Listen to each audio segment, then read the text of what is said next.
Good evening. Evening. Thanks. Evening. Everyone had a good day so far? Yeah. Woo!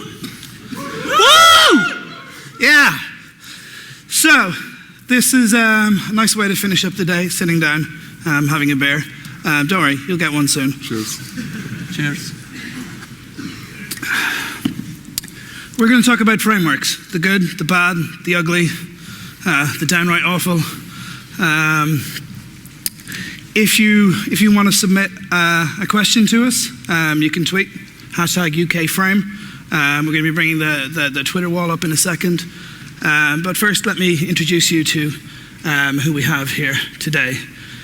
So Richard Johnson, lead developer at Skimlinks. We have Michael Peacock, who likes Symphony, and I have to bring my notes up to see where he works. You didn't learn this. Michael is a Zend certified engineer and is currently working at Ground 6. Enrico is next to me. In the wrong order, Enrico. He's a senior PHP engineer at Zend Technologies, works on the Zend Framework team. And finally, we have Bastian, who is a software engineer at ResearchGate. So we're going to bring up the Twitter wall, so you guys can start bringing some questions into us. Oh, that's sad. First being the third tweet.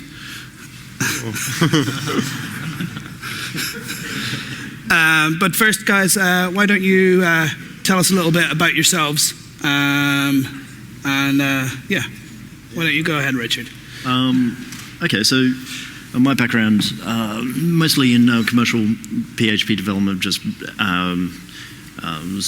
making websites generally. That was for a number of years before moving over here. Now I'm one of the team leads at Skim. I don't do as much PHP now as I used to do back in the day, but I have worked with a couple of other languages as well, which played with some of those frameworks. So I've seen some worse ones than the ones that we have available with PHP, which is surprising. But there you go. Yeah, not much more to say than that. Mainly a PHP developer. Do a little bit of dabbling in iOS, trying to get a little bit more involved in that as well. Work on sort of PHP-based web applications for businesses that are technology-based, effectively. Worked with a few different CMSs over the years. Worked with Typo3 back in 2006. Horrible experience. Wrote a book about it. Horrible experience. That's me. Okay, should I? Yep. Yeah. I work at ResearchGate, social network scientist. The whole social networking part is written in PHP, and I'm mostly working on that and the JavaScript part of the platform. We use some Symphony 2 components, some Zend Framework 2 components, but no full-fledged framework.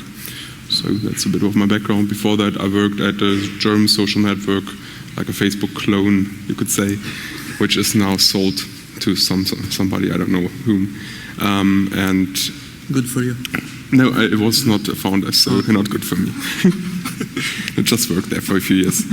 And there was also a big PHP application, but also no big framework behind it. Okay, I'm Enrico Zimuel. As you can recognize from my accent, I come from Italy. I work for Zend Technologies. I am a software engineer since 1996, so I'm quite old. I work in the Zend Framework core team, and that's it. Okay, great. So, I mean, frameworks are good for some things, and they're not so good for others. When do you guys think is the appropriate time to be using to be looking at using a framework in your application? Wants to go first? Just start with Richard. Yeah,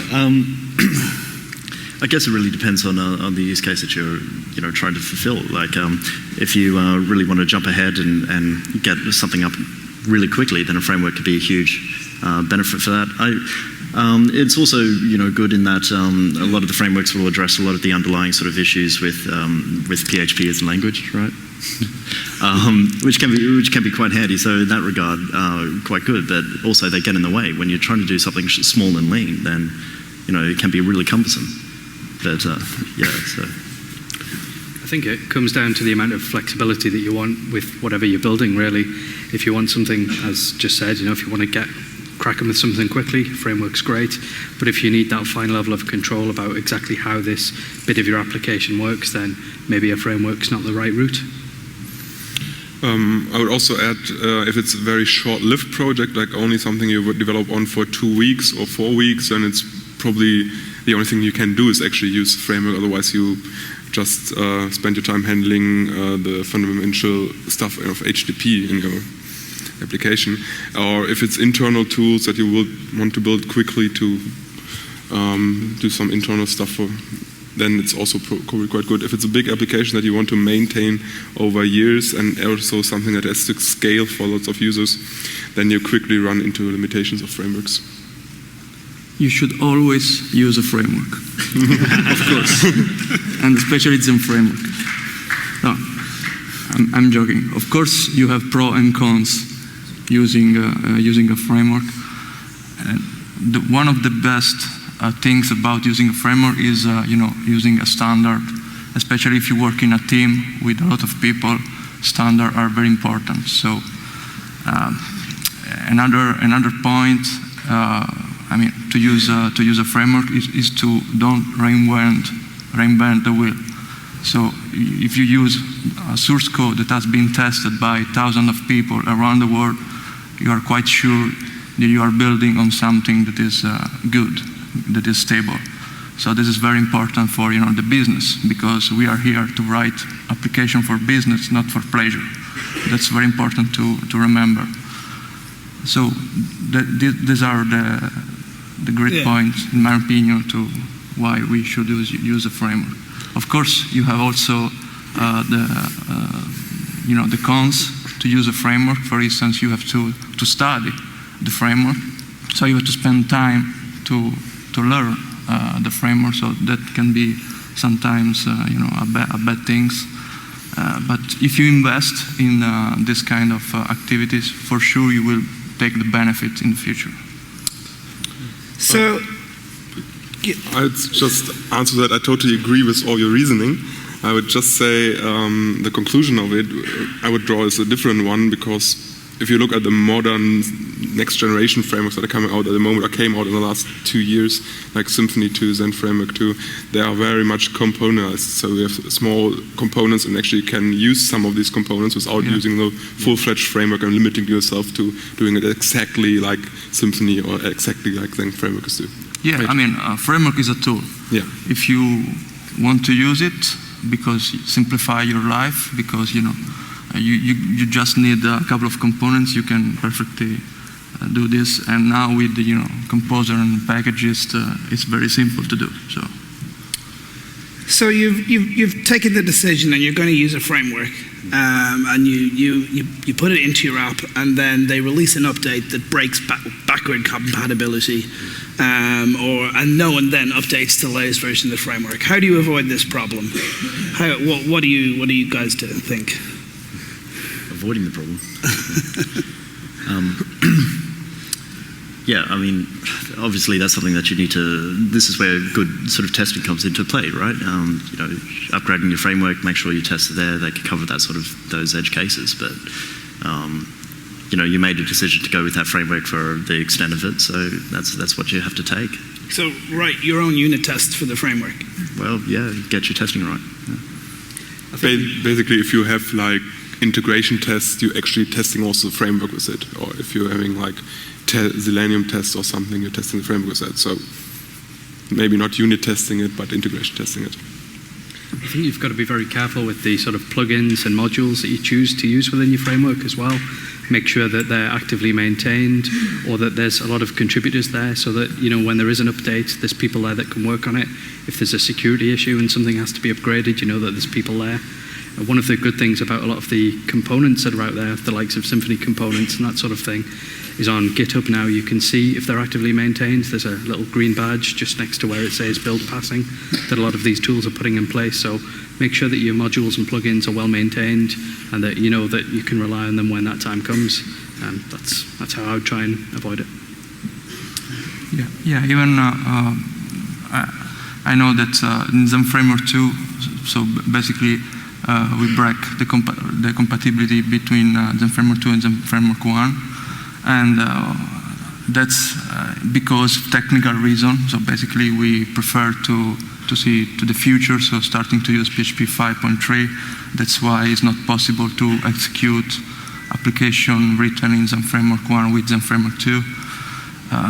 Of course, we know that it's difficult for people to migrate existing application from an old version of the framework to the new one, and we are working, to facilitate that process. We are writing basically a documentation, best practice, how to migrate from, a minor version to another version. So it's a difficult topic for sure, but we have to look to the future. So if we are using the last technology, that is the PHP, we have to use as a framework builder, the best way to provide, the most performant, most stable, more secure way to use the technology. So that's why sometimes it's difficult to provide backward compatibility.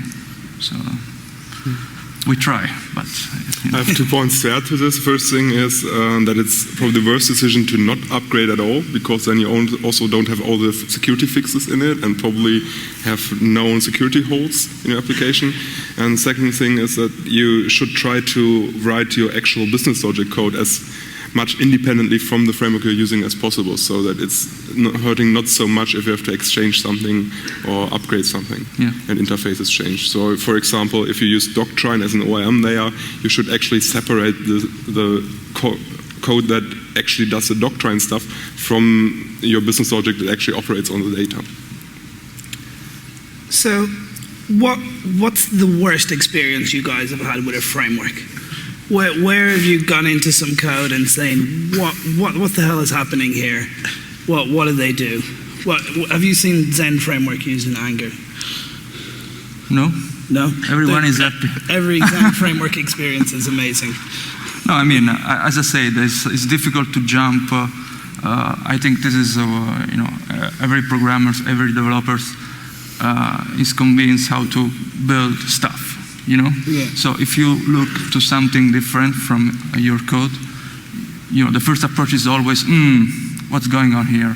I mean, it's difficult, to jump inside another project, I guess. But the point here is not just, it's not because it's difficult, because, I mean, you have to trust, but we are talking about, PHP, so everything is open. So you can see what is written, you can see how to how to use it. Of course, you have to spend time, you have to invest in something. And, but I'm inside the framework, so my feedback are not so maybe. I think it's a very important point that if you're using a framework and you're actually using it for a project that you're going to maintain for a few years, that you also should know how the framework works and read the code and read internally. So even if something happens or there is some bug and there is no patch yet, no release yet, that you can fix it yourself and debug it. Yeah. That requires a certain level of knowledge, right, into the framework itself, and a lot of users of the framework are using it because it is easy to get up and running quickly, and surely they don't want to spend a whole heap of time learning every line of code that's already in your framework. But if you're basing the whole business on that, well, I mean, once again, this is where we come into using componentized frameworks or using minimally, because that's a lot more that you have to learn, and you have to. So obviously, there's that investment there. Yep. Using a framework doesn't shouldn't stop you from thinking. Oh, of course not. I'm not discounting that at all. But I do suggest that most users of frameworks aren't going to go through and read every line of the code in the framework and understand the internals of the framework. I think that's not something that most users would be doing. Yeah, depending even on the size of the project, because if we are talking about simple application, very small project, maybe you can just throw it in pure PHP. But if you have to manage a routing system, for instance, you have to build something to manage the routing. Absolutely. So maybe it can be you can reduce the time starting to use another solution that has been tested by thousands of people. So depending, in my opinion, on the project, on the context, but from my point of view, are more the pro than the cons. I think one of the biggest issues that I sort of face, which is very similar to a lot of people have with frameworks, is everybody uses frameworks differently, even though they try and give you their own sort of standards and their own approaches. I once inherited a project from a company that had gone bust, so there was no handover, nothing like that. We got landed with a project that was in a framework that was new to us, so you have to learn the framework. They'd used it in a unique way, so we had to learn their way of working with the framework, and they'd also built their own suite of modules and plugins that handled a lot of common stuff, so you then have to learn that as well. There's quite a lot of learning curve with all aspects of working with frameworks, and that's just one of the risks that comes with the territory, I think. I think we have to differentiate a bit more clearly between what is a framework and what is a library. Because, for example, I'm all for using third-party libraries as much as possible, so you don't have to develop stuff yourself and use well-tested stuff. But then you should know how they work to make an educated decision actually which library to use, because there are tons of libraries, for example, for routing out there in PHP. You should know which one to use based on what features you need of them and how fast it should be. For a full-fledged framework, I see the danger that it's limiting yourself too much in the end by forcing design decisions upon you. So that kind of leads nicely to a question that's come up a couple of times on the Twitter feed. There's like at least a dozen popular frameworks out there, maybe more. Why is it that every time someone comes across a problem, that it seems like they need to reinvent the wheel? Even in the popular ones, you've got Zend Framework 1 and 2, which aren't compatible, Symphony 1 and 2, which aren't compatible. Why does everyone feel they need to go and build their own framework? It's fun to code, right? For pleasure. Also, that wheel, it can always get a little bit rounder, right?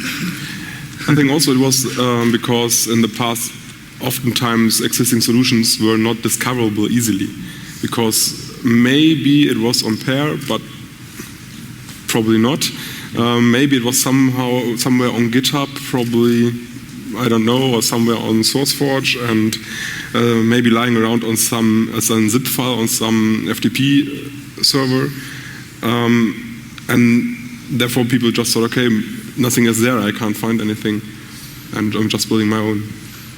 Yeah, even the word framework is very, generic word. We have to identify a different kind of framework. For instance, if you talk about Zend Framework or Symphony, these are general purposes framework. There are even micro framework specialized for the API. So I think it makes sense to have different framework for different kind of scenarios. Of course, it makes no sense to have 100 kind of different frameworks for the same scenario, because people can work together and try to build a better software. But we are human, so. I think a lot of it comes down to human nature as well. People are competitive. Yeah. They see something and they think, I can do better than that, and they try and prove themselves. Thankfully, a lot of people collaborate and existing things improve and evolve, but sometimes people think, I'm going to start my own, and they become new things in their own right. Yeah, I mean, someone just tweeted, aren't frameworks just a PHP developer popularity contest? Shouldn't there be a clear winner by now? No, well, once again, philosophical differences between framework developers. Some people want different things out of frameworks. I don't think that by just having one framework is a clear answer. You call that the language itself, right? Then there's a lot of the just to elaborate on that, really. There's one of the newer frameworks, Laravel. A lot of people really like it. A lot of the people I work with rave about it, but there's just one aspect of it that turns my stomach, so I don't like to use that, and just personal choice. I don't like statically called methods very much at all. Some people don't mind them, but for me it's something where I would choose another framework just because of a language decision like that. So I think that's why there is so much choice, because people have their own preferences, their own tastes, things that fit naturally to them, really. So just picking up on something Enrico said, there being lots of different types. So there's Zend Framework that's a general purpose. You have micro frameworks. Where do you see applications like Drupal or Joomla fitting into that? And some people would call Drupal a framework, for instance. What?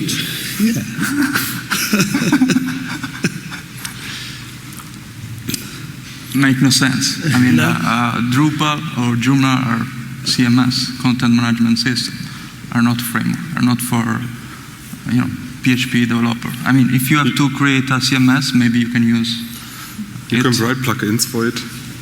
Yeah, but it's not. You are writing plugins for Drupal or Joomla. You're not, solving a problem. You know what I mean? Depends on the problem you have. Yeah, if the goal is to write the plugin, I agree. But I don't think people will survive just writing plugin for Drupal or Joomla. I think Drupal styles itself quite nicely by calling itself a content management framework. It's not trying to be an application framework. It is a CMS, but it's trying to be something that's between the two. It's saying we are a CMS, but you can use us quite easily to do more than just manage a brochureware website. You can build an application with it without using the audacity to say we are a fully fledged framework. It depends on what you need. It's the same like if you're building an online shop, you're probably going to go with Magento. And if you want to scale up, then at some point you're building your own stuff, but you start with Magento. That's perfectly fine, but if you're building something that hasn't been there before, you probably start with a framework or start with your own stuff and using some third-party libraries for that. So it depends what you want to do. So a good way of avoiding the framework thing is just to use libraries. And Composer has been great to come around in the last little while. But Pair had been there for nearly since PHP started. What do you guys think of Composer? Do you think Pair should it go away and just be replaced with Composer? What's the thoughts there? Well, I think it's about time that Composer came out. I mean, a lot of other languages had this sort of auto-dependency management for a very long time, and PHP has been sorely lagging in that kind of area. So, it's about time that it stepped up. And I know that Pair has been around for a very long time, but there's the other languages have moved on and evolved, and it's a shame that Pair didn't evolve in the same way that Composer has. I think it's just the fact that it allows you to manage your dependencies on a project-by-project basis instead of making them globally available to your server just means it really shines out. It's also so much easier to use on a range of systems. The amount of times I've struggled using Pair on a Windows machine, I couldn't begin to even try and count, whereas Composer just works really nicely on Linux or OS X or Windows really well. Hope it's Pair's turn to go away. Yeah, I think Composer is a very good software. It's a simple idea, but it works. It's able to manage dependencies in a very simple way. Just a JSON file. That's it. So I'm affectionate by Peer because, as I said, I'm very old. So, but no story. I mean, it's so simple and works so fine. Composer that maybe in the future Peer will disappear. I don't know, but right now, no doubt. I have nothing to add. Go Composer. Get Composer. Oh yeah. So I saw something come up a little while ago on the Twitter feed. Some frameworks are now starting to market themselves directly at the upper management in tech companies and at the higher up decision makers rather than the people who are on the ground writing the code. Marketing to CEOs and CFOs and at that kind of level. How do you guys feel about that? Is that something that they should be doing? Or should frameworks be all about the developers? I think it should definitely be all about the developers. It's a case of the right tool for the right job.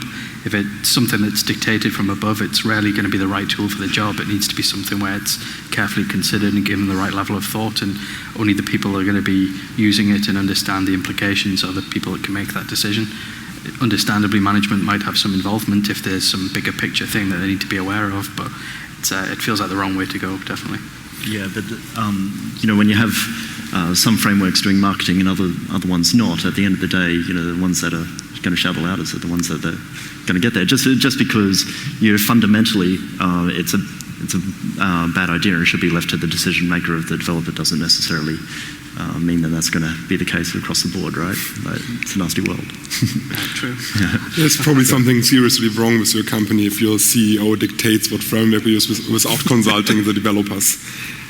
I mean, it's interesting. It ties back to Aral's keynote this morning, where he mentioned design has to come from the top down. So you think frameworks definitely shouldn't be that same logic applied there? I think it depends. If you've got a technical CEO who understands both technical and business, then there's no problem at all there. But most people probably aren't in that situation. And I think it's very much a case of the right tool, and the people that can decide that are the people that know. In most cases, the CEO doesn't do any development there, even if he's technical. So he should at least consult the people actually using the stuff and building the stuff. So. Yeah, nothing to that.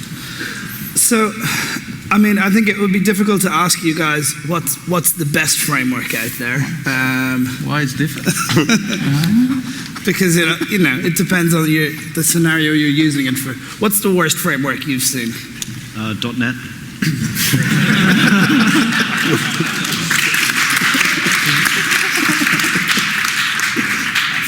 The worst one which I've seen, whether you call it a framework or a CMS, would be back in the day Typo 3. I know now it's a much better system with a lot more reusability, but back in sort of 2006 when I used it, it was awful. The worst thing to try and develop on, but now it's a much better platform.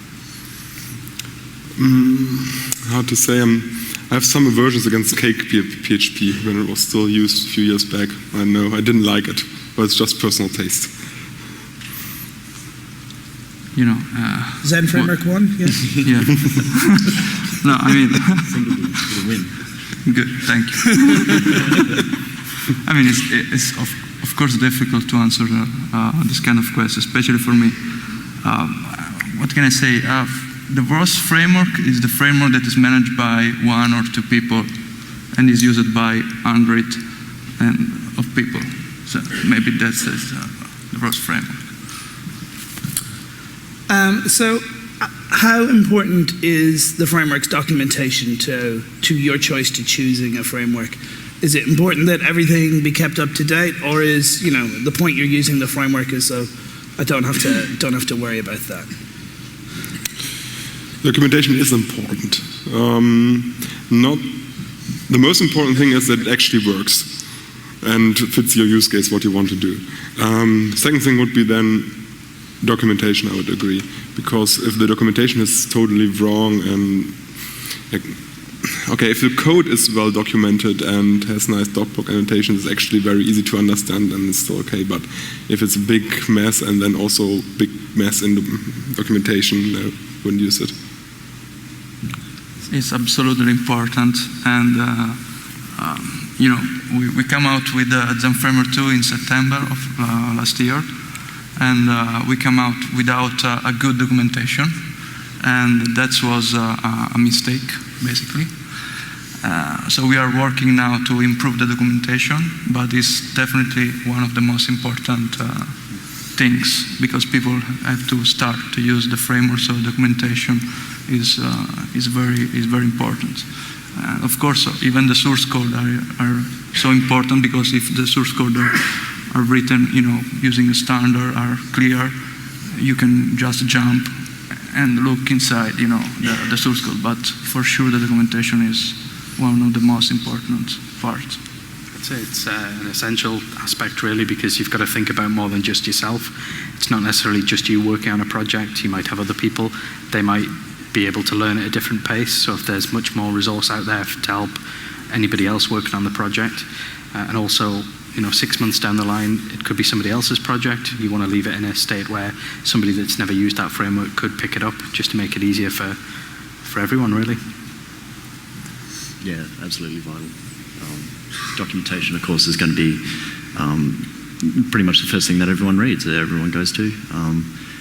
Learn not only sort of how to use the framework, but the best way to use the framework, and all that sort of stuff you're not going to get by reading the source code, even if you are so inclined. But,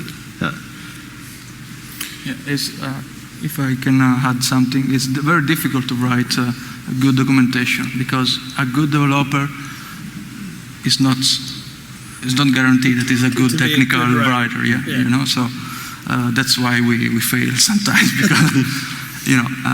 So do you guys have a team now for writing documentation separate from the developers, or? We have a team, a contributor. Zend Framework is 100% open source, so it's driven by the community. Yeah, if there are people that help to write the documentation, please help us. We need your help. So. Actually, also something very important that I just thought of is tests. So if I'm using a framework and basing all my money on it, I want it to be tested very well. Yeah. So that I'm as sure as possible that it won't break and something. Do you guys open source your unit tests as well? Yeah. Yeah. Thanks. So we have some roving microphones. I don't know if the guys are standing up. So if you have any questions from the audience, you got to throw your hands up and someone will come down to you with the microphone. Not seeing anybody at the minute. There's someone in the back there. There's someone at the very back? It's actually hard to see.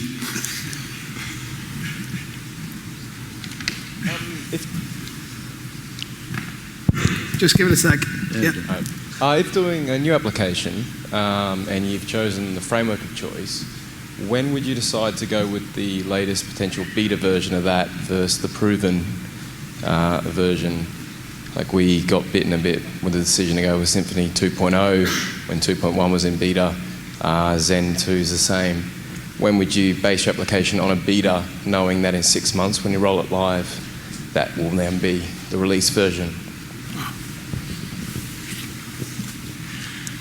So when the question is if you know your app's not coming out for a couple of months, should you be working with the latest release candidate or the latest beta, or should you always be working with the stable version? I think there's no harm in having a separate branch of your code where you're working with the newest version, just so you've got an idea of how you might be able to migrate to that.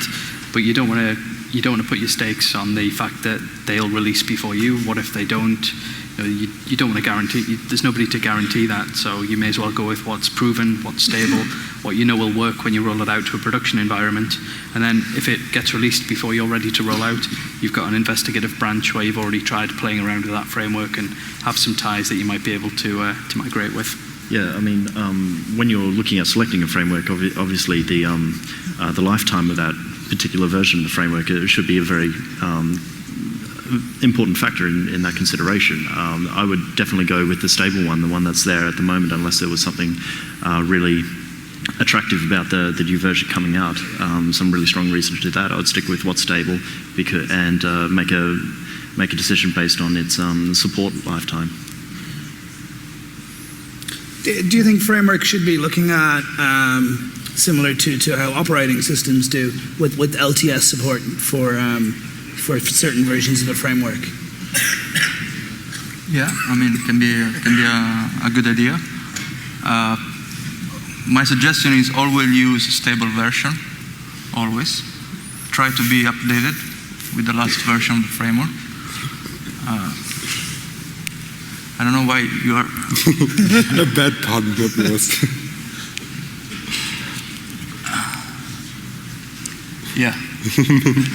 Try to wine. We don't have wine here.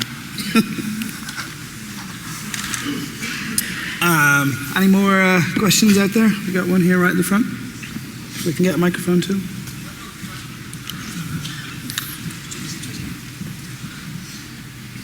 Hi.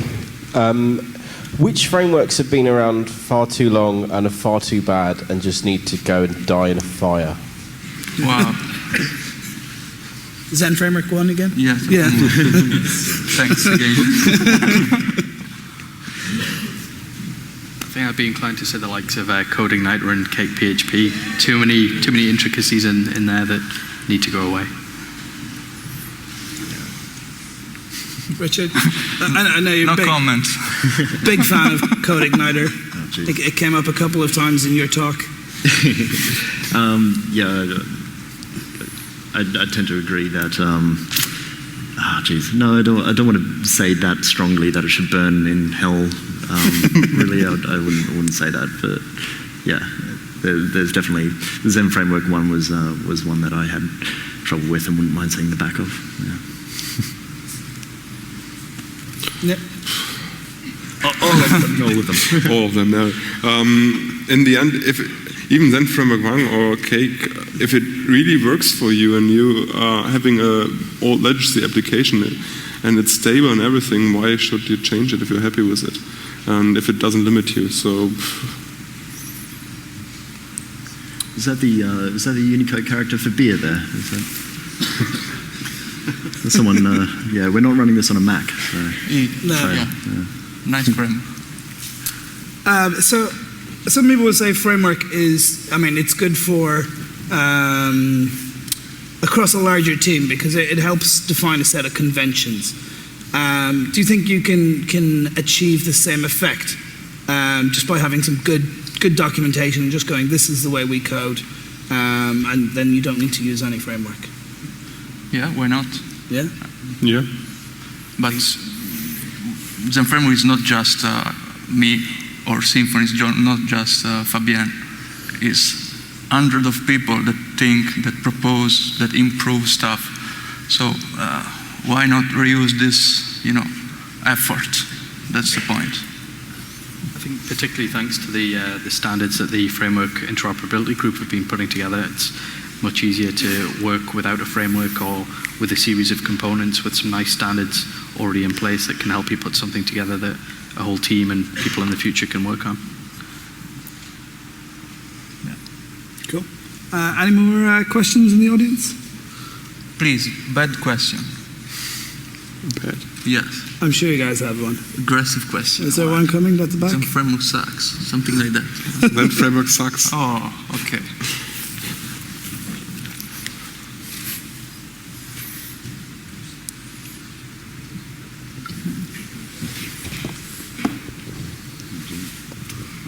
Hi. If you look into a future for like 3 years, how do you think frameworks will look then and how different will it be from now? Good question. Yeah.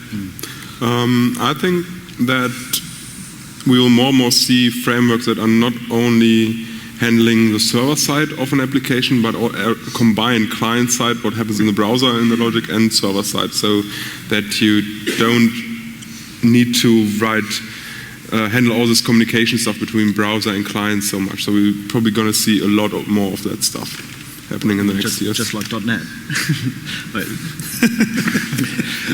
Frameworks oftentimes are just about making development easier. And if you think about how often you write validation rules in JavaScript and in PHP, and write your models in JavaScript and PHP, and write communication where you're just sending stuff with an AJAX request from client to server, and then also write a controller in the back, and then all that stuff. And it's very repetitive. So I see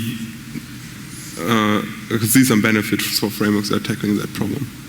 Yeah, I don't disagree, but I think there are a lot of pitfalls with trying to cover up too much. Scaling, for example. Yeah, scaling is a great example. There's a lot of considerations, and I think we're going to fail several times before we succeed when it comes to doing that sort of thing. Personally, I think the frameworks, we're going to keep going in this sort of direction where we're sort of getting more and more modular to the extent where they are almost just a collection of libraries. You choose a component from here and a component from there and plug them all in together, and we're laughing. But, Second, yeah, I agree. I think even like Symphony Symphony with the components, and Fuel PHP that are component based. That's the future I'm hoping for, at least. Yeah, I see even in the future more use of mobile solution, so maybe more, tools regarding the client side, even just the server one.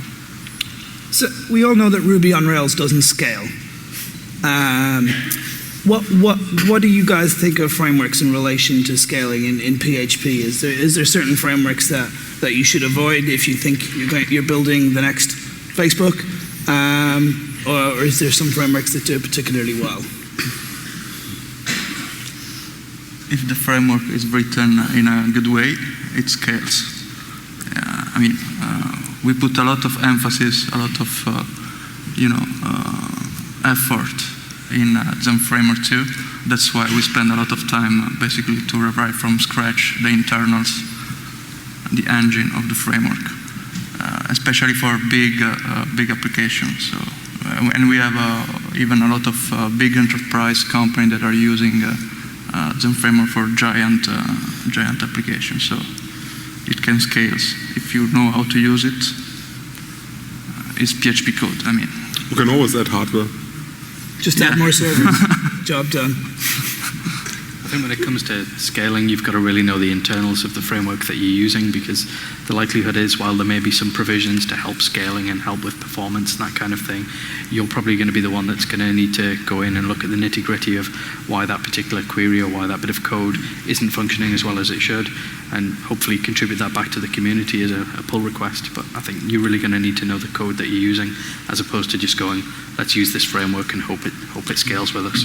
And that's yet another argument for trying to remain very lightweight with your and only select bits of the framework that are going to be important for you. Because if the whole thing is just a mess and the whole thing is really slow to load, then you're pretty much stuffed, right? There's not much more you can do. You have to throw it all out and work again to scale it up. So much like Twitter have and a lot of those other companies.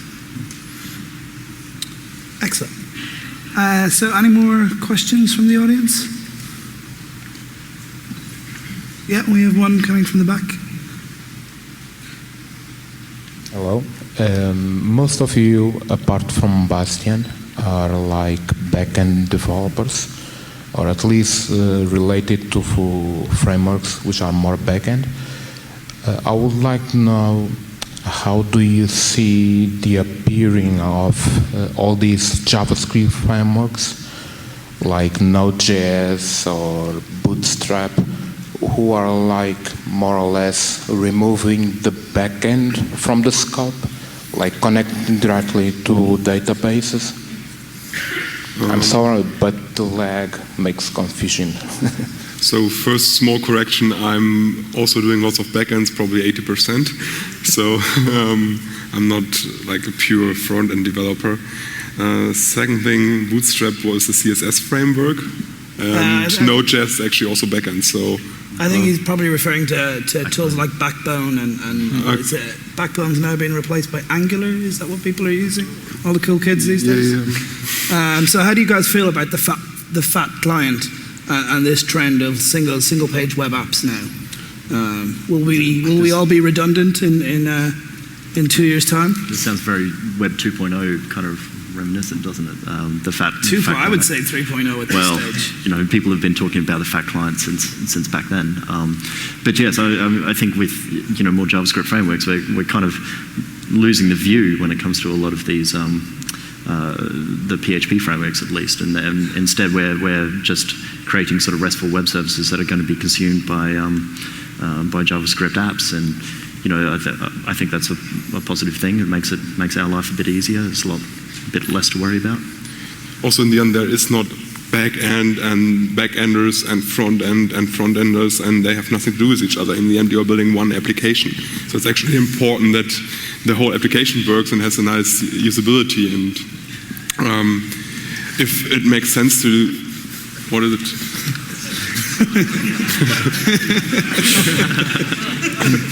Yeah, cheers. That was mean. We are just 4 beers, so. Yeah. No, there are 5. No, what I meant is, so if it makes sense to actually put some stuff in the client and do, for example, validation in the client, or if you're building a Google Docs thing, then of course you're having lots of JavaScripts. If you're building a newspaper page, you probably don't have that. So I think as well it comes down to the balance of what it is that you're trying to build. Yeah. If you're building something that's very much open and powered by an API, then it sort of makes sense to use something like Backbone, because then you can sort of implement the a client that implements that API that other people can see and replicate. One thing which concerns me, which I've seen recently, is commercial products where they're putting all of their business logic into the likes of Backbone, and I can do a view source, and if I reproduce their database schema behind the scenes, I've got a working copy of their application.